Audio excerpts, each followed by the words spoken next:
Public health expert doctor Sameer Bhati. Doctor Sameer Bhati आपके पास आएंगे। Obesity में और स्लीप एपनिया में क्या संबंध है वो एक बार आप बताइए।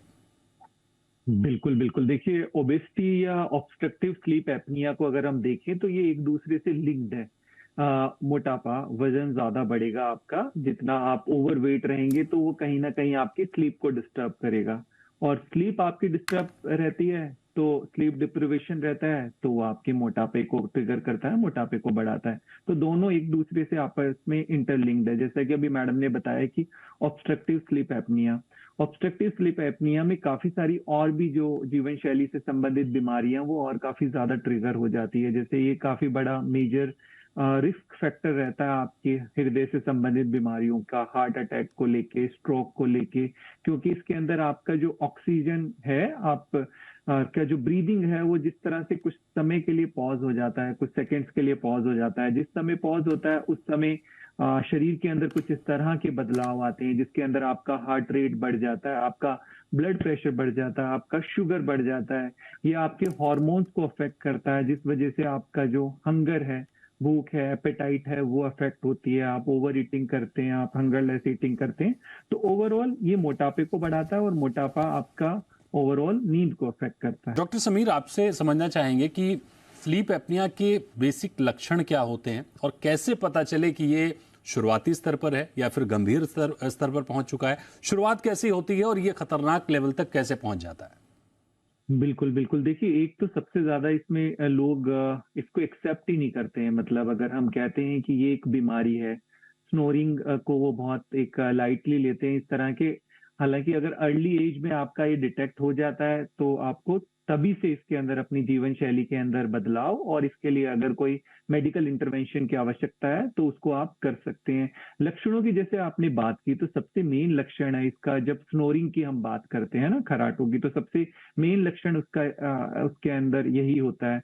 तो इसमें जिस तरह से स्नोरिंग का हम देखते हैं कि स्नोरिंग की आपकी वॉल्यूम धीरे धीरे है, फिर एक पॉइंट के बाद पहले तेज होती है, फिर वो कम हो जाती है, फिर वो एक पॉइंट के बाद वो बंद होती है, अचानक से आवाज आनी बंद होती है, और एकदम से फिर आप सडनली आप वेक होते हो, क्योंकि वो कुछ सेकंड्स के लिए आपकी जो ब्रीदिंग है वो रुक जाती है। तो इस तरह के कुछ सिम्टम्स स्नोरिंग की जैसा हमने बात किया। उसके बाद जब आप सुबह उठते हैं आप थके हुए फील करते हैं, पूरे दिन आपको स्लीपी फील होगा, नींद आपको आएगी, आप बैठे बैठे कहीं पर भी सो जाते हैं। तो ये एक सबसे बड़ा, सुबह उठते हुए हेडेक आपको फील होता है, थोड़ा आपकी मेमोरी भी अफेक्ट होती है, मैडम ने जैसे बताया कंसंट्रेशन इशू रहता है, और बीपी और शुगर आपका दवाई लेते हुए भी कंट्रोल में नहीं रहता। अगर आप डायबिटिक है या हाइपरटेंसिव है, आप वीक फील करते हैं, इसका जरूरी है समय रहते हुए डायग्नोस करना, जिसके लिए एक स्लीप स्टडी नामक टेस्ट होता है जो हॉस्पिटल में भी हो सकता है और होम बेस्ड भी, जिसको घर पे भी कराया जा सकता है, जिसमें कुछ तरह के मेजरमेंट्स होते हैं, उसके अकॉर्डिंगली डिसाइड होता है कि आपका फर्दर ट्रीटमेंट प्लान क्या है। बट मेजोरिटी में ज्यादातर इसके अंदर आपका जो वेट रिडक्शन है, ओबेसिटी को कम करना, मेल्स के अंदर ये ज्यादा देखा गया है। स्पेशली हम देखें कि फैट, जैसा अभी मैडम ने भी बताया कि एब्डोमिनल फैट ज्यादा रहता है, वो कहीं ना कहीं आप इसको और ज्यादा इस बीमारी को ट्रिगर करता है। या आपने देखा होगा नेक में मतलब शॉर्ट नेक रहती है, डबल चिन रहती है, इस तरह की नेक। तो ये कुछ चीजें हैं जो दिखती है आमतौर पे कि जिनसे हमें पता लगता है कि इनमें टेंडेंसी ज्यादा है। या आप देखेंगे हार्ट बर्न, GERD का सिम्टम भी रहेगा। पेट में जलन, जैसे खाने के बाद जब लेटते हैं उस टाइम वो जलन ज्यादा बढ़ जाती है। और जैसा बताया कि इनमें डिप्रेशन की भी टेंडेंसी बढ़ जाती है। एस्थमा जिनको है, एस्थमा ज्यादा ट्रिगर रहता है। तो यहाँ पर बहुत ज्यादा जरूरी है कि आपको स्लीप हाइजीन का कुछ ध्यान रखना जरूरी है, क्योंकि दोनों एक दूसरे से बहुत लिंक्ड है। आप स्लीप हाइजीन ठीक रहेगी, लाइफस्टाइल ठीक रहेगी, जीवन शैली ठीक रहेगी, तो आप अपनी ओबेसिटी को, मोटापे को, उसको कंट्रोल कर सकते हो। और आपकी ओबेसिटी कंट्रोल होगी तो आपके फिर जो स्लीप एपनिया के जो सिम्टम्स है वो कंट्रोल में आएंगे। ये तो आपने बताया कि चलिए मोटापा है तो स्लीप एपनिया के चांसेस ज़्यादा बढ़ जाते हैं, लेकिन मोटापे के अलावा, ओबेसिटी के अलावा क्या कुछ और भी बीमारियां हैं जिनसे स्लीप एपनिया की प्रॉब्लम्स बढ़ती हुई दिखती हैं? जी जी बिल्कुल, देखिए एक तो इंसोम्निया आपके कुछ कारण हो सकते हैं, नींद आपको नहीं आती और कारणों से, तो उसको ट्रीट करना बहुत जरूरी हो जाता है। GERD के सिम्टम मैंने आपको बताया कि जैसे आप खाते हैं पेट में जलन रहती है, ये इसको ठीक करना आपको जरूरी है। तो स्लीप डिप्रिवेशन किसी भी वजह से, नींद आपको किसी भी वजह से ठीक नहीं आ रही है, उसको करेक्ट करना बहुत जरूरी है।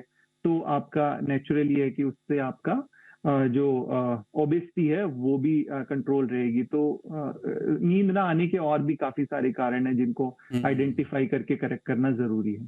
डॉक्टर समीर, आपसे समझना चाहेंगे कि अभी आपने पहले बताया कि पहले लोग माने, जाने और समझे कि ये वाकई एक प्रॉब्लम है, तो इसकी जागरूकता कैसे बढ़े? क्योंकि जागरूकता को लेकर भी बड़ी बड़ी समस्या है, क्योंकि लोगों को पता ही नहीं है कि इस तरह की भी कोई बीमारी हो सकती है। उन्हें तो सामान्य तरीके से पता होता है कि भाई मुझे नींद नहीं आती, और अक्सर हम इन बातों को कहते हुए सुनते हैं लोगों से। ऑफिस में लोग बात करते हैं, या आप आमतौर पर देखते हैं लोग कहते मिल जाते हैं कि मुझे नींद नहीं आती, मुझे कल रात में नींद पूरी नहीं हुई, और ये प्रोसेस कब कितना लंबा होता चला जाता है पता नहीं लगता है। तो जागरूकता कैसे हो कि आप पहले ही अलर्ट हो जाएं कि ये अब गंभीरता की तरफ बढ़ रहा है? बिल्कुल, बिल्कुल। देखिए, नींद ना आने के पहले एक बार आपको कारण आइडेंटिफाई करने हैं, बहुत ज़्यादा ज़रूरी। जैसे हमने बताया कि ये एक कारण हो सकता है, ऑब्स्ट्रक्टिव स्लीप एपनिया, जिसको आप रिकॉग्नाइज़ कर सकते हैं। अगर आपको स्नोरिंग होती है कंटीन्यूअस, जिसकी वजह से आपकी नींद अफ़ेक्ट हो रही है पूरे टाइम, आप रात को बार-बार उठ रहे हैं, सुबह भी उठते ही आपको हेडेक्स हो रहे हैं, पूरे दिन आपको थकान महसूस हो रही है, तो इन चीज़ों को आप जान सकते हैं कि आपको स्नोरिंग की प्रॉब्लम है। तो उसके लिए आप फिर एक बार डॉक्टर से ज़रूर कंसल्ट करके उसको, कारण को आइडेंटिफाई आपने जैसे कर लिया, फिर उसको फर्दर आप ट्रीट कराइए।